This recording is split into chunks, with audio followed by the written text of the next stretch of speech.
kwa njia ya msalaba, kwa kuiondoa hasira yake isifanye kazi juu yetu, iliyoletwa kwa njia ya dhambi, kwa kuliondoa pazia la hekalu, kwa kuliondoa pazia la hekalu. Bwana asifiwe. Amen. Mara baada ya kuingia dhambi duniani kwa Adam na Eva kumkosea Bwana, dhambi duniani ikaingia ikachukua nafasi. Mungu akapata hasira. Hasira iliwaka ya Mungu kwenye moyo wake pale ambapo dhambi ilipopata nafasi duniani. Hasira ikachukua nafasi ya Mungu katika dunia. Mungu akaapa kuwaua wanadamu kwa sababu ya dhambi. Mungu akafanyika kuwa adui ya wanadamu kwa sababu ya makosa yao. Mungu akawa mkali. Mungu akawa mwenye hasira juu ya mwanadamu. Nitasoma kwenye kile kitabu cha Mwanzo ile sura ya 6 na ule mstari wa ngapi? Na ule mstari wa 1 mpaka wa 8. Maandiko yanasema hivi: ikawa wanadamu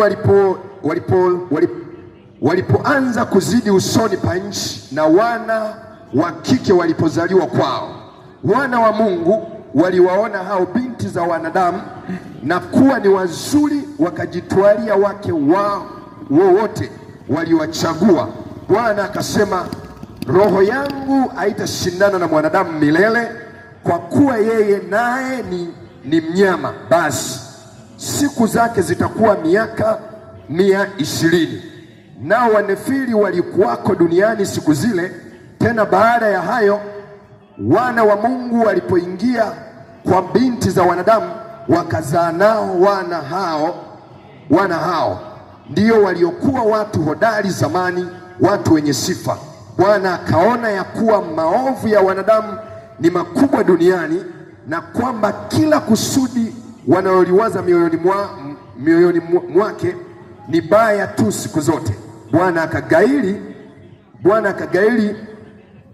akagairi kwa kuwa amemfanya mwanadamu duniani, akahuzunika moyo. Bwana akasema, nitamfutilia mbali mwanadamu niliyemuumba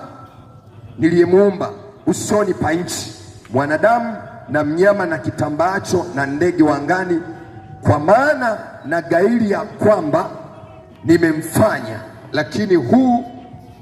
Lakini Nuhu akapata neema machoni pa Bwana. Nuhu akapata neema machoni pa Bwana. Kipindi cha mwanzo, jinsi dunia ilivyojichanganya, dhambi imeingia duniani. Alikuwepo mwanadamu mmoja